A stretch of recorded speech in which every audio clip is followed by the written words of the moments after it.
एक जंगल में पारो चिड़िया अपनी बेटी मीनू के साथ एक छोटे से घर में रहती थी। उसका घर इतना ज़्यादा मजबूत नहीं था और बारिशों का मौसम भी शुरू हो चुका था। पारो चिड़िया जंगल की सबसे खूबसूरत और नरम दिल की चिड़िया थी। मुश्किल वक्त में वह सबकी मदद करती। एक रात तेज बारिश शुरू हो गई और साथ ही आंधी तूफान आ गया। माँ, हमारे घर में तेज हवा की वजह से बहुत ज़्यादा हलचल है। हमारा घर टूटने वाला है। और फिर तेज हवा का झोंका आता है और उनका घर टूट जाता है। मम्मा, अब हम कहाँ रात गुजारेंगे? बारिश भी बहुत तेज है और हवा भी बहुत ठंडी है। मीनू बेटी, मैंने जंगल में हर पक्षी की मुश्किल में मदद की है। कोई ना कोई तो हमारी भी मदद करेगा। आओ, हम कबूतर भैया के घर चलते हैं। कबूतर भैया, दरवाज़ा खोलो। कबूतर भैया, हमारा घर हवा से टूट गया है। बाहर बहुत ठंड है और तेज़ बारिश भी है। मुझे और मेरी बेटी को एक रात के लिए अपने घर में रख लो। माफ़ करना पारो चिड़िया, मेरा घर इतना मजबूत नहीं है जो तुम दोनों को अपने घर पे रखूं। मेरा घर भी टूट जाएगा। और फिर कबूतर दरवाज़ा नहीं खोलता है। माँ चिड़िया अपनी बेटी को लेकर तोते के घर जाती है। तोता सोया हुआ था। पारो चिड़िया दस्तक कर देती है मगर मिट्टू दरवाज़ा नहीं खोलता है। मीनू बेटी, अब आखिरी उम्मीद कालू भैया और कौवी ही है। हम उनके पास जाते हैं। कौन है दरवाजे पे? रात के इस वक्त भी पता नहीं कौन सा पक्षी है। चिड़िया बहन, दरवाज़ा खोले। कालू भैया, मेरा घर टूट गया है। बाहर बहुत तेज ठंड है। कृपया करके एक रात के लिए हमें अपने घर में रहने की जगह दे दें। बाहर बहुत ही ज़्यादा ठंड है। मैं तुम्हारी मदद ज़रूर करता, मगर वो बात क्या है ना कि मेरा घर इतना बड़ा नहीं है और मेरी बीवी और मेरा बेटा जग्गू कैसे रहेंगे? तुम ऐसा करो, अपनी बेटी को अंदर भेज दो और तुम बाहर पेड़ के नीचे ही बैठ जाओ। तुम्हारे वजन से मेरा घर भी टूट सकता है। नहीं मम्मा, मैं आपको छोड़कर नहीं जाऊंगी। मीनू बेटी, बाहर बहुत ठंड है। आप घर के अंदर जाओ। मुझे बारिश में कुछ भी नहीं होगा। फिर रात भर माँ चिड़िया पेड़ के नीचे गुजारती है। सुबह होते ही मीनू को साथ लेकर नया घर बनाने के लिए जंगल से सूखी लकड़ियाँ लेने चली जाती है। पारो, जब तक तुम्हारा नया घर नहीं बन जाता तुम हमारे साथ रह सकती हो, मगर रोजाना शाम को आते हुए हमारे लिए दाना लेकर आया करना। बहुत बहुत शुक्रिया बहन, मैं दाना ले आया करूँगी। फिर ऐसे ही कुछ दिन गुजर जाते हैं। पारो चिड़िया का नया घर बन जाता है और रोजाना कालू के लिए दाना लेकर आना बंद कर देती है। कुछ ही दिनों में वह अपने घर में रहती है। आंटी, आपका नया घर कितना सुंदर है। क्या मैं आपके इस घर में सो जाऊं? हाँ जग्गू बेटा, क्यों नहीं, आप सो जाओ। हम नदी से पानी पीकर वापस आते हैं। कालू, अब से चिड़िया इस घर में रहेगी और हम बैठे बैठाए मुफ्त में खाना भी नहीं खा पाएंगे। कितना अच्छा होता चिड़िया हमारे साथ ही रह लेती, दाना तो मिलता रहता। अगर हम इसके घर में आग लगा दें तो चिड़िया फिर से बेघर हो जाएगी और हमें उसे अपने साथ रख लेंगे। फिर कालू कौवा चिड़िया के नए घर में आग लगा देता है। चिड़िया भी वहां आ जाती है। कालू भैया, आपने क्या किया? मेरे घर को आग लगा दी। चिड़िया, तुम हमारी नौकरानी बनी। हमें बहुत अच्छी लगती थी। रोज हमारे लिए दाना लाती थी। अब फिर से लाया करना, हमारे साथ रह लेना।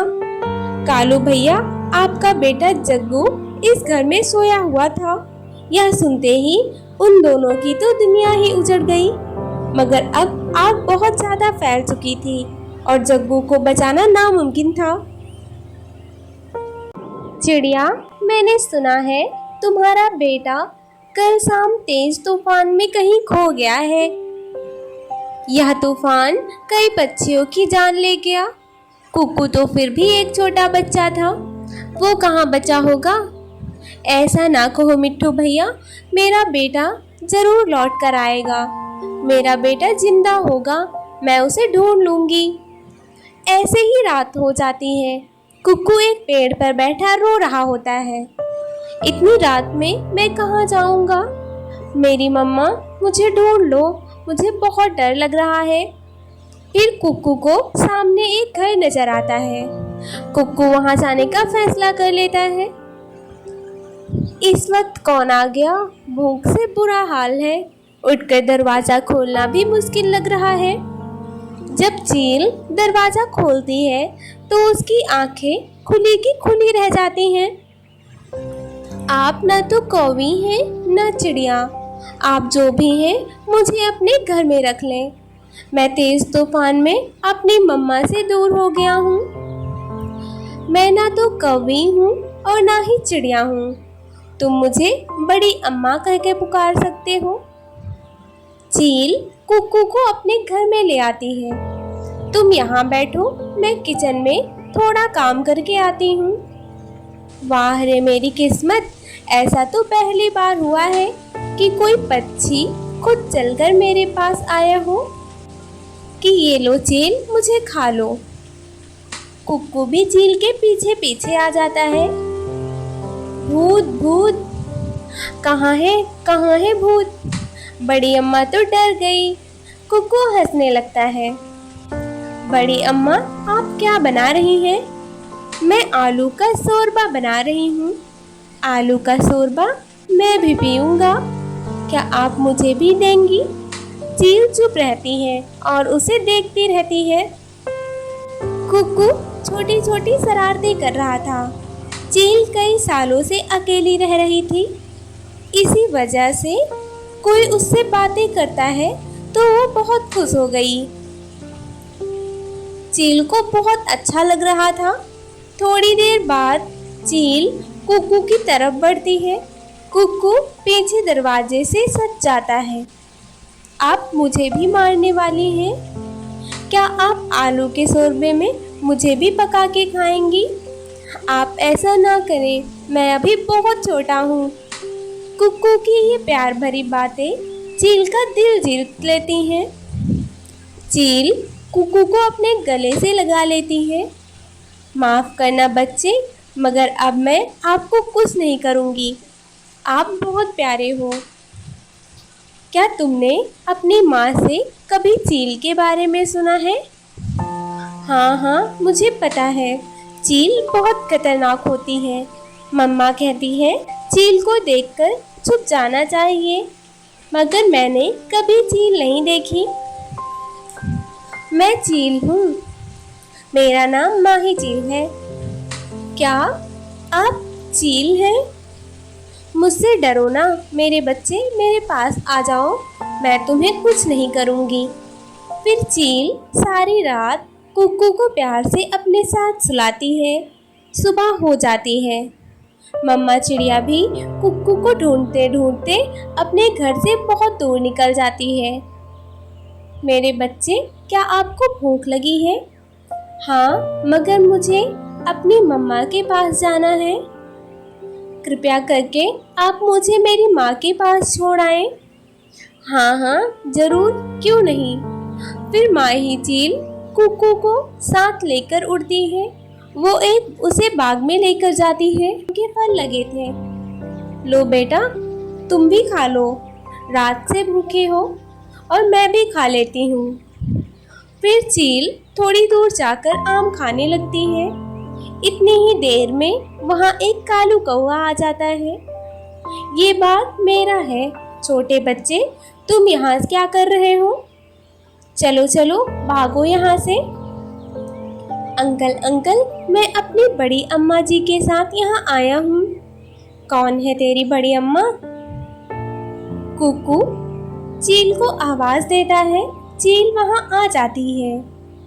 चील को देखकर कालू कौवा डर जाता है। क्या चिड़िया का बच्चा चील के साथ। शायद मैं कोई सपना देख रहा हूँ या फिर मैं पागल हो गया हूँ। कौवा वहाँ से भाग जाता है और बच्चा हंसने लग जाता है। कौवे अंकल तो आपसे डर के भाग गए। हाँ, मुझसे सब डरते हैं, एक तुम ही हो जो मुझसे नहीं डरते। फिर वे सब उड़ते हैं और थोड़ी ही दूर कुक्कू को अपनी मम्मा नजर आती हैं। मम्मा चिड़िया कुक्कू को गले से लगा लेती हैं। बड़ी मम्मा, मैं तुम्हें हमेशा याद रखूंगा। आपने मेरी बहुत मदद की। अब मैं जाऊं। कुक्कू अपनी मम्मा के साथ चला जाता है। कुक्कू को जाता देख चील बहुत उदास हो जाती है।